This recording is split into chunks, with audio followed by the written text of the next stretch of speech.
കാറ്റത്ത് കിളിക്കൂടിൻ്റെ ഇന്നത്തെ എപ്പിസോഡിലേക്ക് എല്ലാവർക്കും സ്വാഗതം. വീഡിയോ ആദ്യമായി കാണുകയാണെങ്കിൽ സപ്പോർട്ട് ചെയ്ത് സബ്സ്ക്രൈബ് ചെയ്ത് ലൈക്ക് ചെയ്യാൻ മറക്കല്ലേ. രാജീവും കൂട്ടരും ഫുഡ് കഴിക്കുന്നതിനിടയിൽ അരുണിനെ ചെട്ടിയാരുടെ മാനേജറുടെ കോൾ വരുന്നുണ്ട്. പണവും സ്വർണവുമായി സുധീഷ് ഇതുവരെ അങ്ങോട്ട് എത്തിയില്ലെന്ന് പറഞ്ഞ് അയാൾ ചൂടായി വിളിച്ചതാണെന്ന് അരുൺ പറയെ. ഹൈവേ വഴി പോയാൽ തികച്ചും 2 മണിക്കൂർ വേണ്ടായിരുന്നല്ലോ എന്ന് തന്റെ വാച്ച് നോക്കിക്കൊണ്ട് രാജീവും ചോദിക്കുന്നുണ്ട്. അതാ ഞാനും ആലോചിക്കുന്നെന്ന് അരുൺ പറയെ. ഇനി വല്ല പങ്ക്ചറും കിട്ടിയിട്ട് വഴി കിടക്കുന്നുണ്ടാവോ, ഒന്ന് വിളിച്ചു നോക്കിക്കേ എന്ന് രാജീവും പറയുന്നുണ്ട്. അത് കേൾക്കെ അരുണും സുധീഷിനെ വിളിക്കാനായി എഴുന്നേറ്റ് പോവുകയാ. അപ്പോഴേക്കും സുധീഷിനെയും കൊണ്ട് രാജീവിന്റെ ആളുകൾ ഒരു താവളത്തിലെത്തിയിരുന്നു. പിന്നീട് ലിവിംഗ് റൂമിലെ സോഫയിൽ ഇരിക്കുകയായിരുന്ന അരുൺ സുധീഷിനെ വിളിച്ചു നോക്കുകയാ. അവനെ വിളിച്ചിട്ട് കിട്ടാതെ അവൻ ദേഷ്യത്തോടെ ഇരിക്കുമ്പോഴേക്കും അങ്ങോട്ടെത്തുന്ന രാജീവും എന്താടാന്ന് ചോദിക്കുക. ഫോൺ സ്വിച്ച് ഓഫ് ആണെന്നാ പറയുന്നേ എന്ന് അരുണും. സുധീഷിന്റെ ഫോണിൽ ചാർജ് ഇല്ലേ മോളെ എന്ന് രാജീവ് ചോദിക്കെ. അറിയില്ലച്ചാ എന്ന് നിധിയും പറയുന്നുണ്ട്. വണ്ടിന്ന് ചാർജ് ചെയ്യാവുന്നതല്ലേ ഉള്ളൂ എന്ന് അരുൺ ചോദിക്കെ. അത് ശരിയാണല്ലോ, നീയേ ആ വണ്ടി ഒന്ന് ട്രാക്ക് ചെയ്ത് നോക്കിക്കേ എന്ന് രാജീവ്. അവനത് മൊബൈലിൽ നോക്കിക്കൊണ്ട് അച്ഛാ വണ്ടി നമ്മൾ പറഞ്ഞ ലൊക്കേഷനിലേക്കല്ല പോയിട്ടുള്ളത്. അതെ അച്ഛാ, ഇവിടുന്ന് പോയി കുറച്ചു കഴിഞ്ഞപ്പോ വണ്ടി വഴി മാറി പോയിട്ടുണ്ട്. ഇപ്പോ സിഗ്നൽ കിട്ടുന്നുമില്ലെന്ന് അരുൺ പറയുന്നത് കേൾക്കെ. ലൊക്കേഷൻ കൊടുത്തത് തെറ്റായിരുന്നോ എന്ന് നിധിയും ചോദിക്കുക. ഞാൻ എങ്ങനെ തെറ്റായ ലൊക്കേഷൻ കൊടുക്കും? ഇത് ലക്ഷങ്ങളുടെ കാര്യമല്ലേ. ഞാൻ തോന്നിയ പോലെ ചെയ്യുമെന്ന് നിനക്ക് തോന്നുന്നുണ്ടോ? അല്ലെങ്കിൽ നോക്കാമെന്ന് പറഞ്ഞ് തന്റെ മൊബൈൽ എടുത്ത് നോക്കിക്കൊണ്ട് ദേ സെയിം ലൊക്കേഷൻ തന്നെയാണ് എന്ന് രാജീവ് പറയുമ്പോഴേക്കും അവിടെ എത്തുന്നതിന് 50 കിലോമീറ്റർ മുന്നേ തന്നെ വണ്ടി തിരിഞ്ഞു പോയിട്ടുണ്ടച്ചാ എന്ന് അരുണും പറയുന്നുണ്ട്. 50 കിലോമീറ്റർ മുന്നേ തിരിഞ്ഞു പോയിന്നോ എന്ന് രാജീവും അമ്പരപ്പോടെ ചോദിക്കേ. ഇനി വേറെ വഴി പോയതായിരിക്കോ എന്ന് സാന്ദ്രയും ചോദിക്കുക. അതിന് മറുപടിയൊന്നും പറയാതെ നമുക്ക് അബദ്ധം പറ്റിയോന്ന് ഒരു സംശയമുണ്ടച്ചാ. ഇത്രയും പണവും സ്വർണവും നമ്മള് സുധീഷിന്റെ കയ്യിൽ കൊടുത്തയച്ചത് അബദ്ധമായോ? പണം കണ്ടപ്പോ ഇനി മനസ്സുമാറി കാണോ? എല്ലാം എടുത്ത് നാട് വിടാൻ തീരുമാനിച്ചിട്ടുണ്ടാവുമെന്നോ എന്റെ പേടി എന്നരുൺ പറയുന്നത് ഇഷ്ടമാവാതെ എന്തർത്ഥത്തിലാ നിങ്ങൾ ഇതൊക്കെ പറയുന്നത്? സുധീഷ് അങ്ങനെയൊന്നും ചെയ്യില്ല, വെറുതെ ഓരോന്ന് പറഞ്ഞുണ്ടാക്കല്ലേ എന്ന് നിധിയും ദേഷ്യത്തോടെ പറയുന്നുണ്ട്. ഞാനെന്ത് പറഞ്ഞുണ്ടാക്കി? വണ്ടി റൂട്ട് മാറി പോയത് ഞാൻ പറഞ്ഞിട്ടാണോ? സമയത്ത് എത്തേണ്ടടുത്ത് എത്താത്തത് ഞാൻ പറഞ്ഞിട്ടാണോ? ഇവിടുന്ന് പോയിട്ട് 3 മണിക്കൂറായി, ഒരു തവണ പോലും അവൻ ഇങ്ങോട്ട് വിളിച്ചില്ല. അങ്ങോട്ട് വിളിക്കുമ്പോ സ്വിച്ച് ഓഫും. ഇത്രയധികം ക്യാഷും ഗോൾഡും കൊടുത്തയക്കുമ്പോൾ നമുക്കും ടെൻഷനാവുമെന്ന് അവൻ ഓർക്കണ്ടേ? അല്ല, ഇനി വഴിയിൽ എന്തെങ്കിലും പ്രശ്നമുണ്ടായാൽ തന്നെ അത് ഞങ്ങളെ ആരെങ്കിലും വിളിച്ചറിയിക്കുകയല്ലേ വേണ്ടത്? അറ്റ്ലീസ്റ്റ് നിന്നെയെങ്കിലും വിളിച്ചോ? ഇല്ലല്ലോ. ഫോൺ സ്വിച്ച് ഓഫ് ചെയ്ത് വെച്ചത് എന്തിനാ അവൻ?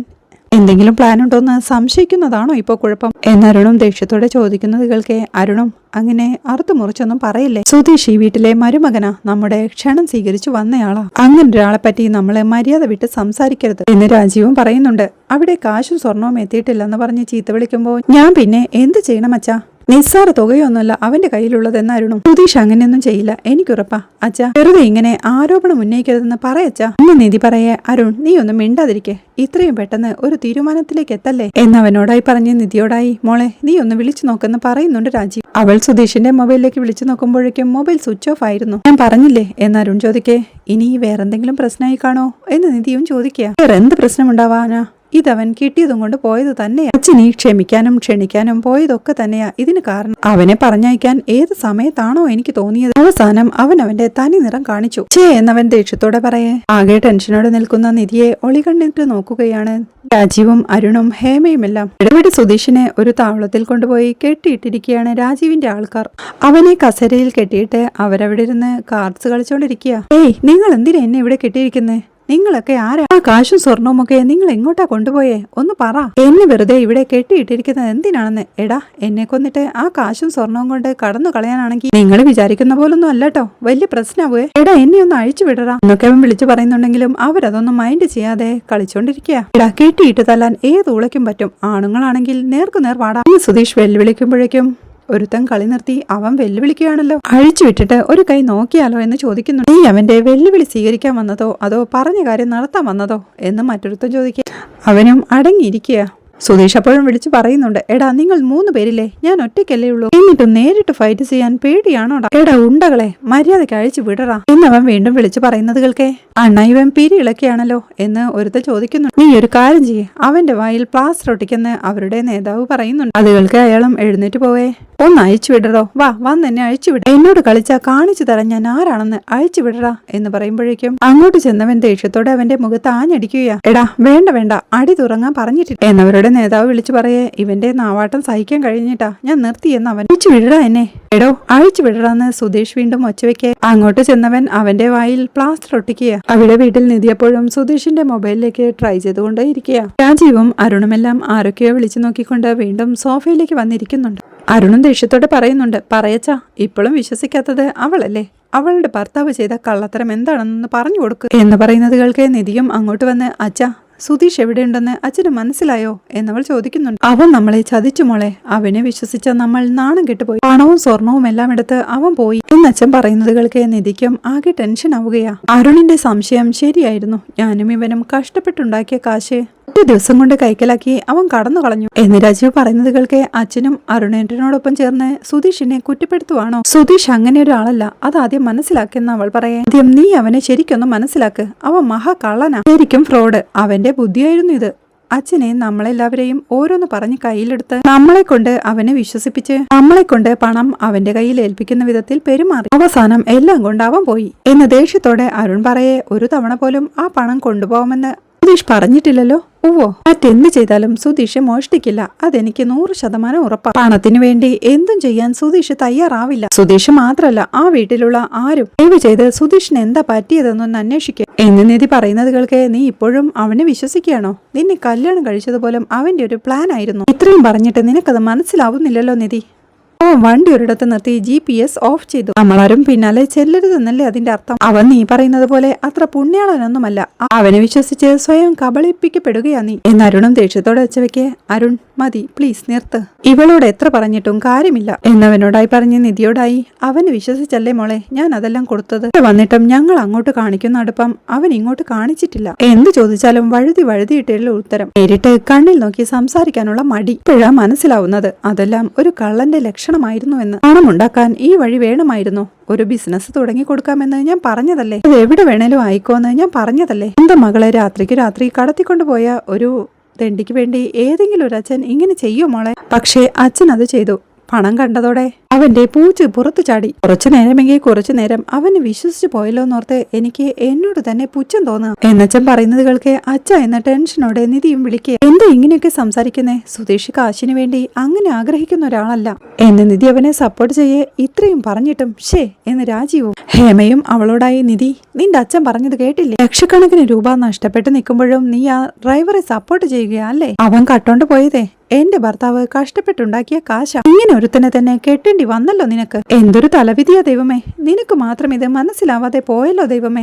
ഇന്നലെ രാത്രി വരെ നിങ്ങൾക്കൊരു നല്ല ജീവിതം ഉണ്ടാവാൻ വേണ്ടി എന്തെല്ലാം ചെയ്യണമെന്ന് എന്നോട് സംസാരിച്ചുകൊണ്ടിരുന്ന ആളാ നിങ്ങളുടെ അച്ഛൻ. ഇന്നിപ്പം അച്ഛനിട്ട് തന്നെ അവൻ കൊടുക്കാനുള്ളത് കൊടുത്തു. നിന്നെ വിശ്വസിച്ചാ അവൻ ഈ വീട്ടിനുള്ളിൽ കയറ്റിയത്. എന്നിട്ട് അവൻ നിന്നോടുകൂടി ഇത് ചെയ്തല്ലോ എന്ന് ഹേമ ദേഷ്യത്തോടെ ചോദിക്കെ, ഒന്ന് നിർത്തുന്നുണ്ടോ? നിങ്ങൾ എല്ലാരും എന്താ ഒരേപോലെ ചിന്തിക്കുന്നേ? സുധീഷ് അങ്ങനെ ചെയ്യില്ലെന്ന് ഞാൻ പറഞ്ഞതല്ലേ? നിങ്ങൾ അതൊന്ന് വിശ്വസിക്കാദ്യം. എന്നിട്ട് സുധീഷിന് എന്താ പറ്റിയതെന്നൊന്ന് അന്വേഷിക്കുക എന്ന് നിധിയും ദേഷ്യത്തോടെ വെച്ചവയ്ക്ക്, ഇവളോടൊന്നും പറഞ്ഞിട്ട് കാര്യമില്ല അച്ഛാ. ഇവളുടെ തലയിൽ നമ്മൾ പറയുന്നതൊന്നും കേറില്ല. പണവുമായി അവൻ എങ്ങോട്ടാ പോയതെന്ന് കണ്ടെത്തണം. മിക്കവാറും ആദ്യം അവൻ അവന്റെ വീട്ടിലേക്ക് തന്നെ പോയിട്ടുണ്ടാവും. നമുക്കാദ്യം അങ്ങോട്ട് തന്നെ പോവാം. ചോദിക്കേണ്ട രീതിയിൽ ചോദിച്ചാ അവൻ എവിടെയുണ്ടെന്ന് അവന്റെ വീട്ടുകാർ തന്നെ പറയുമെന്ന് അരുണും പറയുക. ഹേമയും അത് സപ്പോർട്ട് ചെയ്ത്, അതെ അരുൺ പറഞ്ഞ തന്നെയാ ശരി. സത്യം എന്തായാലും അറിഞ്ഞല്ലേ പറ്റൂ എന്ന് ചോദിക്കേ.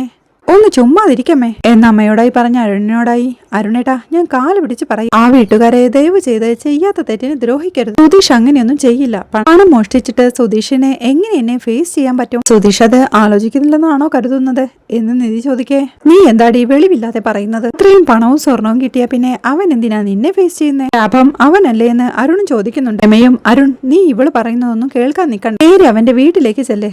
ചിലപ്പോ ഇന്നത്തോടുകൂടി കുടുംബം മുഴുവനായിട്ടും അവിടുന്ന് പോവാനുള്ള സാധ്യതയുണ്ട് എന്നമ്മ പറയേ. അമ്മേ എന്ന് താക്കിയതോടെ നിധിയും വിളിക്കുക. എന്താടി അമ്മ കുമ്മാന്ന് പറഞ്ഞ് വിരട്ടുവാണോ? ഇത്രയും പേരും ഞങ്ങളും പറഞ്ഞിട്ടും നിന്റെ ഓട്ടത്തലയിൽ ഒന്നും കയറുന്നില്ല. വീണ്ടും വീണ്ടും ഒരേ കാര്യം തന്നെ പറഞ്ഞുകൊണ്ടിരിക്കുക അവള്. നോക്ക്, നിന്നെ ബോധ്യപ്പെടുത്തുക എന്നുള്ളത് ഇപ്പൊ ഞങ്ങളുടെ കാര്യമല്ല. നീ വിശ്വസിക്കോ വിശ്വസിക്കാതിരിക്കോ ചെയ്യും, അത് നിന്റെ കാര്യം എന്ന് വെച്ച് ലക്ഷക്കണക്കിന് രൂപയുമായി ഏതോ ഒരുത്തം പോയാ അതങ്ങ് പോട്ടെന്ന് വെച്ച് വിട്ടുകളയാൻ പറ്റുമോ? നീ പറഞ്ഞ കാര്യം ചെയ്യേ പോ എന്ന് ഹേമ പറയേ. ഞാൻ പോവാം അച്ഛാ. അവനും അവന്റെ ബ്രദേഴ്സും രക്ഷപ്പെടുന്നതിന് മുന്നേ പിടിക്കണം. അവനെ കൊണ്ട് സത്യം പറയിപ്പിക്കാൻ എനിക്കറിയാം. നമ്മുടെ പണം അങ്ങനെ പോവാനേ ഞാൻ സമ്മതിക്കില്ലെന്ന് പറഞ്ഞ് അരുൺ എഴുന്നേൽക്കെ. എടുത്തു ചാടിയൊന്നും ചെയ്യില്ല, എല്ലാം ആലോചിച്ചിട്ട് മതിയെന്ന് സാന്ദ്രയും പറയുന്നുണ്ട്. നീ ഭാരിച്ച കാര്യങ്ങളിൽ ഇടപെടണ്ട, നിനക്കിതിനെ പറ്റി ഒന്നും അറിയില്ലെന്ന് അരുണും അവളെ വഴക്കു പറയേ. നിങ്ങൾക്കിപ്പോ എന്താ വേണ്ടത്? സുധീഷ് അവിടെ എത്തിയോന്ന് അറിയണം. ഇല്ലേ വേണ്ടോ, ഞാൻ അന്വേഷിച്ചു പറയാം, അതുവരെ ഒന്ന് ക്ഷമിക്കേ പ്ലീസ് എന്ന് നിധിയും. അത് കേൾക്കേ അരുണും അച്ഛാ എന്താ വേണ്ടേ എന്ന് ചോദിക്കേ. വരട്ടെ അരുൺ, ഇവള് പോയി സംസാരിച്ചിട്ട് വരട്ടെ, അപ്പോഴെങ്കിലും ഇവൾക്ക് മനസ്സിലാവുമല്ലോ എന്ന് പറഞ്ഞ് നീ ചെല്ലു നിധി എന്നവളോടായി പറയേ. നിധിയും അവിടുന്ന് പോവുകയാണ്. നിധിയും ടെൻഷനോടെ തന്റെ റൂമിലേക്ക് എത്തി ബെഡിലിരുന്നു കൊണ്ട് സുധീഷ് എവിടെ പോയതായിരിക്കുമെന്ന് ചിന്തിച്ച് അച്ഛൻ പറഞ്ഞ കാര്യങ്ങളെല്ലാം വീണ്ടും ഓർത്തെടുക്കുകയാണ്. കണ്ടതോടെ അവന്റെ പൂച്ച് പുറത്തു ചാടി. കുറച്ചു നേരം അവന് വിശ്വസിച്ചു പോയല്ലോ എന്നോർത്ത് എനിക്ക് എന്നോട് തന്നെ പുച്ഛം തോന്നുക എന്ന് പറഞ്ഞതോർത്തവൾ പെട്ടെന്ന് തന്നെ തന്റെ മൊബൈൽ എടുത്ത് ഹരീഷിനെ വിളിക്കുന്നുണ്ടെങ്കിലും അവൻ നീതുവുമായി മൊബൈലിൽ പ്രണയ സല്ലാപത്തിലായിരുന്നു. അവനെ വിളിച്ചിട്ട് കിട്ടാഞ്ഞ് സുഭാഷ് ഏട്ടനെ വിളിച്ചാലോ? അല്ലെങ്കിൽ വേണ്ട, സുഭാഷ് ഏട്ടനും നികേഷും അറിയാതിരിക്കുന്നതാ നല്ലത് എന്ന് പറഞ്ഞവൾ വീണ്ടും ഹരീഷിനെ വിളിക്കുന്നുണ്ടെങ്കിലും അവന്റെ നമ്പർ ബിസിയാണെന്നാണ് പറയുന്നത്. അവൾ ടെൻഷനോടെ കോൾ വെക്കുമ്പോഴേക്കും ഹേമയും അങ്ങോട്ടെത്തി നീ സംസാരിച്ചോ എന്ന് ചോദിക്കുക. ഫോൺ എടുക്കുന്നില്ലെന്ന് നിധി പറയേ. അപ്പോ അതാവാൻ മാത്രമല്ല,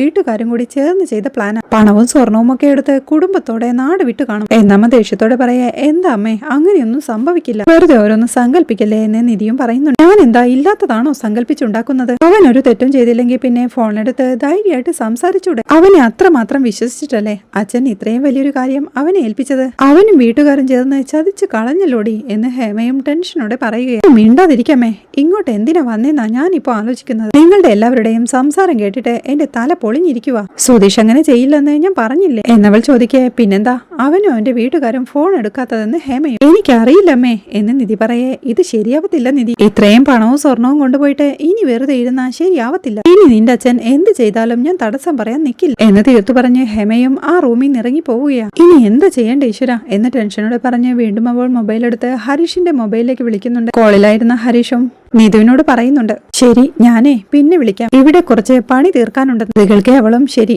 വേഗം പണി തീർത്ത് വിളിക്കണേ എന്ന് പറഞ്ഞ് കോൾ വെക്കുകയാ. അവൾ കോൾ വെക്കുമ്പോഴേക്കും നിധിയുടെ മിസ് കോൾ കണ്ട ഹരീഷും മിസ്ഡ് കോളോ എന്ന് പറഞ്ഞ് നിധിയെ വിളിക്കുകയാ. അവൾ കോൾ എടുക്കുമ്പോഴേക്കും എന്താ ഇടത്തി 2-3 മിസ്ഡ് കോൾ കണ്ടല്ലോ എന്ന് ഹരീഷ് ചോദിക്കുക. സുധീഷ് അങ്ങോട്ട് വന്നിരുന്നോ എന്ന് നിധി ചോദിക്കേ. ഏട്ടത്തിയും ഏട്ടനും കൂടിയല്ലേ പോയത്, പിന്നെ എങ്ങനെ ഇങ്ങോട്ട് വരുമെന്ന് ഹരീഷും ചോദിക്കുക. അല്ല രാവിലെ ഇവിടുന്ന് പുറത്തു പോയിരുന്നു, അങ്ങോട്ട് വന്നോന്ന് അറിയാനാ. വന്നിട്ടില്ലല്ലേ എന്ന് നിധിയും ചോദിക്കുന്നുണ്ട്. ഇല്ല വന്നിട്ടില്ലെന്ന് ഹരീഷ് പറയേ. ഫോൺ വിളിക്കെങ്ങാനും ചെയ്തിരുന്നോ എന്നവൾ വീണ്ടും ചോദിക്കും. ഇല്ല വിളിച്ചില്ല. അയ്യോ എന്താ എടുത്തി, എന്തെങ്കിലും പ്രശ്നമുണ്ട് എന്നവൻ ചോദിക്കേ. അത് പ്രശ്നമൊന്നുമില്ല, രാവിലെ പോയിട്ട് ഇതുവരെ വന്നില്ല, ഫോൺ വിളിച്ചപ്പോൾ സ്വിച്ച് ഓഫാ, അതുകൊണ്ട് വിളിച്ചതായെന്ന് നിധി. ഇത്രയുമാണ് ഇന്നത്തെ എപ്പിസോഡിലെ വിശേഷങ്ങൾ. വീഡിയോ ഇഷ്ടമായാൽ സപ്പോർട്ട് ചെയ്ത് സബ്സ്ക്രൈബ് ചെയ്ത് ലൈക്ക് ചെയ്യാൻ മറക്കല്ലേ.